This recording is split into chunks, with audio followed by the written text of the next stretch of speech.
दोस्तों, सभी तरह के विटामिन और मिनरल्स बॉडी के विकास में और इन्हें बीमारियों से दूर रखने में अहम रोल निभाते हैं।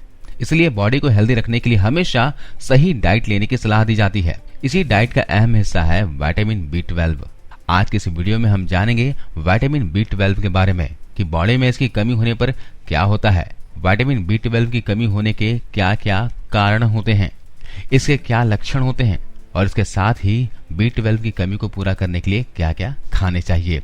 दोस्तों, ये जानकारी आपके बहुत काम आने वाली है, तो इस वीडियो को ध्यान से देखिए। दोस्तों, विटामिन B12 हमारी बॉडी के रेड ब्लड सेल्स यानी कि लाल रक्त कोशिकाओं को बनाने में हेल्प करता है। B12 ही है जो बॉडी के फैट को एनर्जी में कन्वर्ट करता है। इसके साथ ही नर्व सिस्टम को भी हेल्दी बनाए रखता है।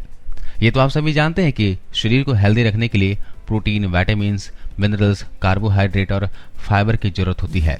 हमारी बॉडी विटामिन B12 को पाने के लिए पूरी तरह डाइट पर ही डिपेंड रहता है। दोस्तों, B12 मुख्य रूप से नॉनवेज खाने में यानी कि मांस, मछलियों में पाया जाता है। इसके अलावा दूध और पनीर में पाया जाता है। इसलिए शाकाहारी लोगों में B12 की अक्सर कमी हो जाती है। दोस्तों, B12 की कमी से कई भयंकर रोग होते हैं। यही अकेला एक ऐसा विटामिन है जो कि हमारे नसों को मजबूती देता है। समझ लीजिए कि बॉडी में B12 की कमी हो गई है तो शरीर में कौन कौन सी बीमारी का खतरा हो सकता है। दोस्तों, शरीर में सेल्स बनने के लिए B12 बहुत ही जरूरी होता है। लंबे समय तक अगर B12 की कमी रहती है तो शरीर में खून की कमी यानी कि एनीमिया होने का खतरा बढ़ जाता है। यदि आपको B12 की कमी हो जाती है तो इससे ब्लड क्लॉट्स बनने के चांसेस बढ़ जाते हैं। ब्लड क्लॉट्स का बढ़ना यानी कि हार्ट स्ट्रोक या अन्य हार्ट की बीमारियों का खतरा बढ़ जाता है। शरीर में विटामिन B12 की बहुत ज्यादा कमी हो जाए तो इससे स्पाइनल कॉर्ड के नर्व्स नष्ट हो सकते हैं। पैरालिसिस होने का खतरा बढ़ जाता है। B12 की कमी होने पर इसका दिमाग को बहुत गलत असर करता है, जिससे कई तरह की मानसिक प्रॉब्लम हो सकती है। स्ट्रेस, डिप्रेशन या फिर याददाश्त की कमी हो सकती है। इससे डिमेंशिया की बीमारी हो सकती है। इससे मरीज की दिमागी हालत ठीक नहीं रहती, वह सोचने समझने के लायक नहीं रहता। रिसर्च के अनुसार विटामिन B12 की कमी होने से हड्डियों से रिलेटेड कई डिजीज हो सकती है। कमर और पीठ में बहुत दर्द जैसी समस्या हो सकती है। विटामिन B12 हमारे शरीर की तमाम सेल्स, चाहे वो हमारे स्किन में हो, मुंह में हो या फिर आंत में हो, सेहत के लिए यह जरूरी विटामिन है। इन सभी सेल्स का कंट्रोल इनमें स्थित न्यूक्लियस के DNA और RNA द्वारा होता है और इनके लिए यह एक अनिवार्य विटामिन है। दोस्तों, विटामिन B12 ना मिले तो यह न्यूक्लियस काम ही नहीं करेगा। इसलिए इसकी कमी हो तो हर सेल्स ठीक से काम करना बंद कर देगी। यही विटामिन B12 हमारे नर्व सिस्टम की कार्यप्रणाली को दुरुस्त रखने का काम करता है। यानी यह मस्तिष्क और शरीर की सारी नर्व सिस्टम में करंट बहने में काफी हेल्प करता है। तभी अगर इस विटामिन की कमी हो जाए तो हमें कई न्यूरोलॉजिकल प्रॉब्लम पैदा हो सकती है। अब तो आप समझ ही गए होंगे कि हमारे शरीर में विटामिन B12 कितना जरूरी है।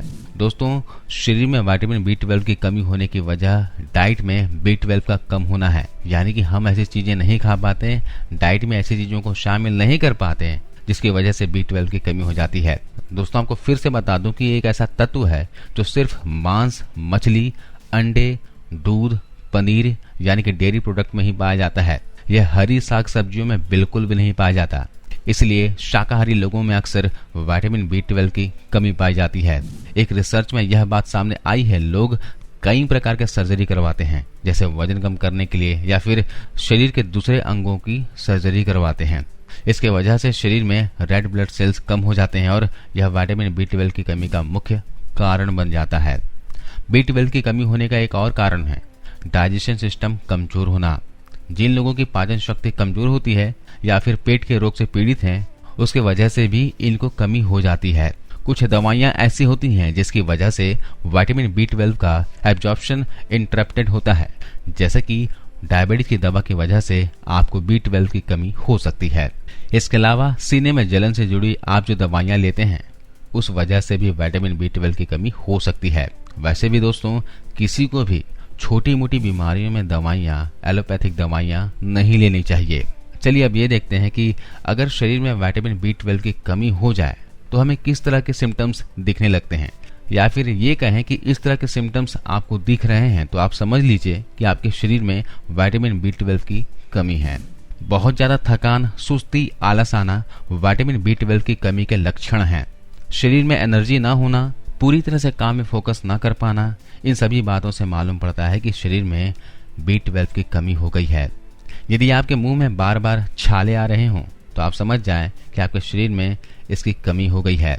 यदि आपको विटामिन B12 की कमी हो तो आपके दिल की धड़कन अचानक से बढ़ने लगती है, जिससे कि आपको बेचैनी सी महसूस होने लगती है। अगर आपके आंखों में दर्द सा महसूस होता हो, आंखों से जल्दी जल्दी पानी आता हो, तो इसका मतलब आपको इस विटामिन की कमी हो गई है, क्योंकि B12 आंखों की रोशनी बढ़ाने में हेल्प करता है। यदि आपके बाल लगातार झड़ रहे हों या फिर समय से पहले सफेद हो रहे हों तो दर्शाता है कि आपको B12 की कमी हो गई है। अगर आपको हमेशा चिड़चिड़ापन सा महसूस होता हो, दोस्तों इससे डिप्रेशन भी हो सकता है, क्योंकि B12 हमारे बॉडी के नर्व सिस्टम को हेल्दी बनाए रखता है और जिन्हें इसकी कमी हो जाती है तो वे थोड़ी सी ही बात में बहुत ही ज्यादा रिएक्ट करते हैं। चलने में प्रॉब्लम होने लगती है। अगर आप सीधा नहीं चल पा रहे हो तो इसका मतलब है कि आपको B12 की कमी हो गई है। दोस्तों, हमारे शरीर में किसी भी भाग में खून का प्रवाह, ब्लड सर्कुलेशन ठीक से क्यों नहीं हो पाता है और नस क्यों दबती है, इन सब का भी मुख्य वजह है विटामिन B12 की कमी है। तो मैं आपको कुछ खाने वाली ऐसी चीजें बताने वाला हूं जिसे अपने डाइट में शामिल करने से आप विटामिन B12 की कमी को पूरी कर सकते हो। अगर आप नॉन वेजिटेरियन हो तो अंडा खाइए। अंडे को प्रोटीन का बहुत ही अच्छा सोर्स माना जाता है। अंडे में प्रोटीन के अलावा कई विटामिन भी होते हैं, जिनमें से एक विटामिन B12 है। 100 ग्राम अंडे में 0.89 माइक्रोग्राम B12 पाया जाता है। अंडे का जो पीला वाला भाग होता है, जिसे अंडे की जर्दी कहते हैं, उसमें काफी मात्रा में B12 पाया जाता है, यानी कि 100 ग्राम में 1.95 माइक्रोग्राम B12 पाया जाता है। तो अंडे खाते हो तो अंडे खाइए। दोस्तों, वेजिटेरियन लोगों के लिए विटामिन B12 का सबसे अच्छा सोर्स दूध और दूध से बने पदार्थ होते हैं। कम फैट वाले 1 कप दूध में विटामिन B12 की 1.2 माइक्रोग्राम मात्रा पाई जाती है।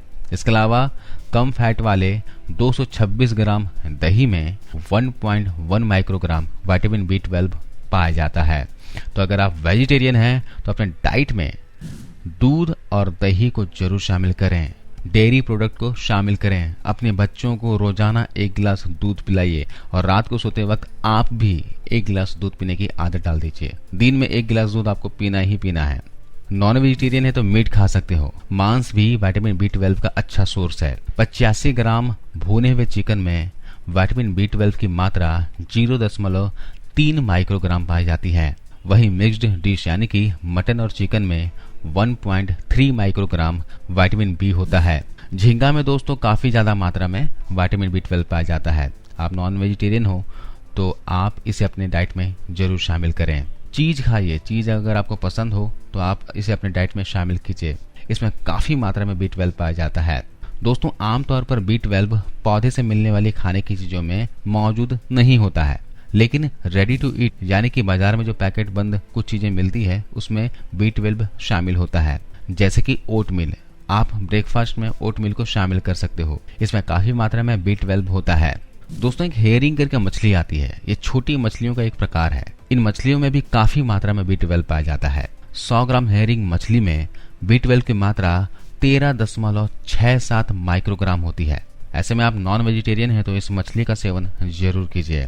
आप ब्रोकली भी खा सकते हो। वैसे तो ब्रोकली में B12 के कुछ ही अंश पाए जाते हैं, लेकिन इसमें मौजूद फोलेट B12 के साथ मिलकर लाल रक्त कोशिकाओं में हीमोग्लोबिन को बनाने में हेल्प करता है। खमीर खा सकते हैं। दोस्तों, ब्रिटेन और यूरोप में खमीर के सेवन का काफी प्रचलन है और इसे अब पूरी दुनिया में खाया जाने लगा है। खमीर शाकाहारियों के लिए विटामिन B12 का एक बेहतरीन सोर्स है, तो खमीर को अपने डाइट में शामिल कर सकते हो। एक बात का ध्यान रखें कि विटामिन B12 वाटर सॉल्युबल है, इसलिए आपको रोजाना का रोजाना लेना पड़ेगा। तो अब ये देखते हैं कि आपके शरीर में विटामिन B12 सही मात्रा में पहुंचे तो आपको क्या क्या फायदे हो सकते हैं। दोस्तों, विटामिन B12 के सेवन से लाल रक्त कोशिकाएं यानी कि रेड ब्लड सेल्स बढ़ती है। हमारे शरीर को ऊर्जा मिलती है। शरीर को थकान से दूर रखता है। हमारे शरीर में कोलेस्ट्रॉल के स्तर को मेंटेन रखने में मदद करता है। जिन लोगों को कैंसर है या फिर अल्जाइमर है, उन लोगों के लिए ये B12 बहुत ही फायदेमंद रहता है। अगर हमारे शरीर में B12 की मात्रा सही रहती है तो ब्रेस्ट कैंसर और कुछ अन्य प्रकार के कैंसर होने की संभावना बहुत ही कम हो जाती है। विटामिन B12 की सही मात्रा से शरीर की रोग प्रतिरोधक क्षमता बढ़ती है और शरीर में तनाव नहीं रहता। शरीर में B12 सही मात्रा में होने से दिल के रोगों की संभावना काफी कम हो जाती है। यदि आपकी त्वचा की रंगत बिगड़ गई है या फिर स्किन से रिलेटेड कोई समस्या हो गई है तो विटामिन B12 स्किन के लिए काफी फायदेमंद होता है। इसकी सही मात्रा बाल झड़ने से रोकने में और बालों को घने और लंबे बनाने में मदद करता है। अब आखिरी में ये जानते हैं दोस्तों कि उम्र के हिसाब से हमारे शरीर में विटामिन B12 कितना लेना चाहिए। जन्म से 6 महीने के बच्चों को 0.4 माइक्रोग्राम B12 की जरूरत होती है। 7 से 12 महीने के बच्चे को 0.5 माइक्रोग्राम B12 की जरूरत होती है। 1 साल से 3 साल के बच्चों को 0.9 माइक्रोग्राम विटामिन B12 की जरूरत होती है। 4 से 8 साल के बच्चों को 1.2 माइक्रोग्राम विटामिन B12 की जरूरत होती है। 9 से 13 साल के बच्चों को 1.8 माइक्रोग्राम विटामिन B12 की जरूरत होती है। 14 साल से ज्यादा उम्र के लोगों को 2.4 माइक्रोग्राम B12 की जरूरत होती है। गर्भवती महिलाओं को 2.6 माइक्रोग्राम B12 की जरूरत होती है और स्तनपान कराने वाली महिलाओं को 2.8 माइक्रोग्राम B12 की जरूरत होती है। तो ध्यान रखें दोस्तों, अगर आप शाकाहारी हैं तो दूध, पनीर, दही को अपनी डाइट में जरूर शामिल करें। आपको पसंद हो या ना हो, अगर आप स्वस्थ रहना चाहते हो तो इसे जरूर डाइट में शामिल करें। और जिन बच्चों को दूध पसंद ना हो तो उन्हें चीज दीजिए, दही दीजिए, किसी भी प्रकार। अगर आप शाकाहारी हैं तो डेयरी प्रोडक्ट जरूर दीजिए। अगर आप नॉन वेजिटेरियन हैं तो मैंने जो डाइट बताया है उसे फॉलो कीजिए। तो आज की इस वीडियो में बस इतना ही दोस्तों। वीडियो ये जानकारी कैसे लगी आप हमें कमेंट्स कर बताना और ज्यादा से ज्यादा वीडियो को लाइक करते हुए जाना। और साथ ही साथ दोस्तों इस वीडियो को, इस जानकारी को अपने सोशल मीडिया अकाउंट पर शेयर करना ताकि और भी लोग इस जानकारी का फायदा उठा सके। आपको इस वीडियो को देखने के लिए बहुत बहुत धन्यवाद, शुक्रिया, थैंक यू।